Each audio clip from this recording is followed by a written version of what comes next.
नमस्कार, मैं आपका माधव पांडे। आज का विषय है भरत चरित। जब माता कैकेयी भगवान राम को 14 वर्ष के लिए वनवास दे देती है, तापस भेष विशेष उदासी और 14 बरिस राम वनवासी। उस कपकपाती हुई ठंड में, वरकल वस्त्र में, नगर वर्जित और विशेष उदासी वनवास दे देती है माता कैकेयी। तब राजा दशरथ जी ऐसा कहते हुए धड़ाम से धरती पर गिर जाते हैं और वे माता कैकेयी से कहते हैं कि कैकेयी तुमने लूट लिया दशरथ के खजाने को, अब तड़पेगी तुम रानी अपनी मांग सजाने को।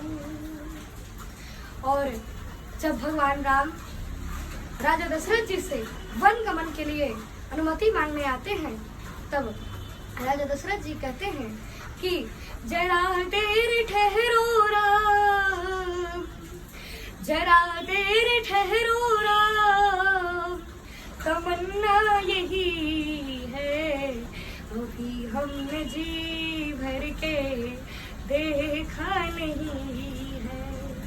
और ऐसा कहकर वे उनकी राजा दशरथ जी की पुत्र के वियोग में तड़पते मृत्यु हो जाती है। और उधर ननिहाल में कैकेयी पुत्र भरत को अयोध्या के सब उथल पुथल का आभास हो जाता है। तो अब आप सबों का आशीर्वाद और दुलार हमें मिले। अब मैं पंक्तियां शुरू करता हूँ।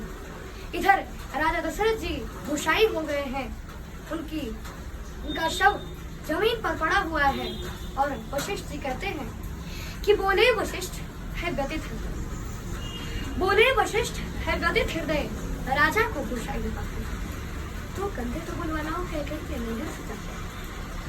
उन दिनों भरत कुछ विचलित थे, उन दिनों भरत कुछ विचलित थे। आंखों को स्वप्न गढ़ता था, कारण तो ज्ञात नहीं था पर मन के भीतर कुछ करता था। गहरे संबंधों में प्रतिपल, गहरे संबंधों में प्रतिपल एक तार जुड़ा ही रहता है, तंदूर रहे फिर भी मन से परिवार जुड़ा ही रहता है। सपनों में अवध उमड़ आया, सपनों में अवध उमड़ आया, फिर गए भरत उच्चाटन। संदेश पहुंचने से पहले आभास पहुंचता है। अल्पस में संशय का तांडव, अल्पस में संशय का तांडव, तेरी पर भूत अयोध्या का। अरे सूखे पत्ते सा कांप गया, अरे सूखे पत्ते सा कांप गया वो भावुक भूत अयोध्या का। और अनुमान किया कैकेयी पुत्र ने सहयोग नहीं है साधा। भरत जी ने सोचा कि अयोध्या में कुछ तो गलत हुआ है, तभी ये संदेश वहां आया है कि अनुमान किया कैकेयी पुत्र ने संयोग नहीं है साधारण। पहले तो पूछा कुशल क्षेम, फिर पूछा आने का कारण। ये दूत कर्म था कठिन, इस दूत का कार्य बहुत ही कठिन था। क्या कार्य था कि दूत कर्म था कठिन बहुत, भीतर का शोक छिपाना था, माता को मंगल कहना था स्वामी को इसके घर नगर चतुर्थिक मंगल, घर नगर चतुर्थिक मंगल है। ये बात अधर जब कहते थे, पिंडलिया कुंतल करती भी आंसू भी करती बने। हे राजकुमार, गुरु आज्ञा से आया हूँ तुम्हें बुलाने के। अब यहाँ देखिए कि उसने क्या बहाना दिया भरत जी को कि हे राजकुमार, गुरु आज्ञा से आया हूँ तुम्हें बुलाने को, इसके अतिरिक्त नहीं कोई संदेश तुम्हें निकालने को। चल दिए भरत, इतना कैसे रिपुदमन सहित, चल दिए भरत रिपुदमन सहित। निर्नाद दौड़ता था सिंधन की गति से आशंका और आशा का जनधारण और आशंका द्वारा जब किया प्रवेश। जब भरत जी अयोध्या में प्रवेश करते हैं तो क्या महाल है कि जब किया प्रवेश अयोध्या में, गलियों में सन्नाटा दिखा, संशय का ज्वार उमड़ आया। जब हम ननिहाल गए थे तब ऐसा नगरी का रंग न था, हर चौखट भरत जी ने कहा कि जब हम ननिहाल गए थे तो ऐसा कोई रूप रंग नहीं था अयोध्या। जब हम ननिहाल गए थे तब ऐसा नगरी का रंग न था, हर चौखट तेरी मान थी और आंगन इतना दंग न था। जिस उम्र भरत का रथ देखा मुंह फेर खड़े हो गए।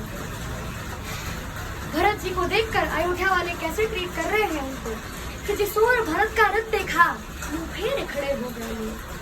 क्या करी मन में सोचा, मैं मानुष हूँ या महारोग, मैं मानुष हूँ या महारोग। सबकी आंखों में तिरस्कार, अरे सबकी आंखों में तिरस्कार, कैसा अनभिज्ञ भागा हूँ जो सावन का सोया सीधा, तो सावन का सोया सोया सीधा पलझड़ में जाता, सीधा पलझड़ में जाता। और भरत जी को अयोध्या कैसी लगती है कि ऐसा लगता था खड़ा हुआ है शीश झुकाए राजभवन। ऐसा लगता था कि ऐसा लगता था खड़ा हुआ है शीश झुकाए राजभवन। कैकई सुखी आंखें करता था दाएं बाएं राजभवन, लेकिन केवल एक सूरत ऐसी थी जिस पर गड़बड़ा उठा दी। वह धब्बे समाया हुआ था तन पर, चेहरे पर तनिक विषादी। बसनों का रंग उदास हुआ, सुना था गात कलाई का, तुम सुंदर विलुप्त हुए बरखा भाग। वो कौन थी? वो माता कैकई कि पुलकित तो होकर बोली कैकई, अभिनंदन हो स्वीकार भरत, पहले तो अपनी अंत्येष्टि करो, फिर ग्रहण करो दरबार भरत, फिर ग्रहण करो दरबार। मैं हुआ अनाथ अयोध्या का, सूरज यमुना में डूब गया। ऐसे ही मक्का देखकर हृदय ज्ञानी शब्दों से घटना का, ज्ञानी शब्दों से घटना का तो इंगित पाया करता है, और भीतर का भीतर का सस्तु वक्ता का आचरण सुनाया करता है। और आश्चर्य अक्षुण होकर टूटा, पीड़ा क्रोधित हो चीख पड़ी, माँ को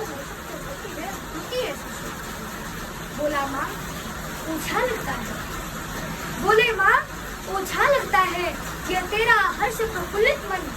अरे क्या उन्माद परे रखकर सबने वात्सल्य उड़ने लगी प्रिया, एक से बोलने लगी प्रिया। अरे तुझको भी मैं दोषी लगती, ऐसे क्या पाप किए मैंने? राजा पर थे दो उधर, अवसर पर मांग लिए मैंने, मेरा बेटा युवराज बने ये इच्छा तो अपराध नहीं, और राम नहीं बनना है तो पूरी सुनते ही जम गई शिरा, खुल गए, लगता था नमक छिड़क डाला। हर रोम लपट बन रहता था, परोसा टूटा था दिल पर, और भीतर जो लावा दरका था आ गया अचानक से, आ गया पापिन, तूने कुलघाती हाथों से क्यों पाला है मुझको? अरे जिस दिन जन्मा था उस दिन तू मार नहीं डाला मुझको, दर्पण तोड़ा है उस सबका, ममता छल्ले पापिन तूने। अरे चलना मुझे बोला है नीचे बात। अरे देना होगा उत्तर इसका, देना होगा उत्तर इसका, युक्त स्वयं विधाता को। अरे क्यों बढ़िया नहीं बनाना है ऐसी हत्यारी माँ पति को खा के और आनंदित है, अरे पति को खा के आनंदित है, का पश्चाताप नहीं। अरे रघुवंश मुकुटमणि ने किया, इससे बढ़कर कुछ पाप नहीं, और चाहता हूँ उसका वध कर दूं जिसने अत्याचार किया, पर राम त्याग देंगे मुझको अगर मैंने तुझको। एक क्षण आंखें नम होती थी, एक क्षण भ्रुकुटी चढ़ जाती थी, व्यक्त भरत का मन करती भाषा थोड़ी पड़ जाती थी, और चल दिए भरत इतना कहकर, इस बार न आऊंगा अब मैं, अपराधिन सुन तेरा ये मुख, अब देख न पाऊंगा अब मैं, देख न पाऊंगा अब मैं। और अब इस घृणा को मैं करुणा के रूप में बदल दूं तो आप लोगों का आशीर्वाद मिले कि संतति के सुख की चाहत में नवधरा एक कर जाती है, संतति के सुख की चाहत में नवधरा एक कर जाती है, पर बेटा आसमानी कदे माउशर सासों के चलने पर करके। अब देखिए कि माता कैकेयी का क्या हाल हो गया है कि सासों के चलने पर करके संदेह रह गई। जब भरत देहरी लांग चले तब देह रह गई कैकेयी, हर गया कंठ तक लाड़ी बोल, चलती सांसें दुख देती थी, रोते रोते अपने केशों को मुट्ठी में भर लेती थी, और हो होकर व्यथित हथेली से, अभी आखिरी पंक्तियां है कि होकर व्यथित हथेली से मुख से ढांकने लगती है। अरे उसका तो खून संकट में लेखनी का उसका तो खून अंदर में लेखनी का। बहुत बहुत धन्यवाद, आभार।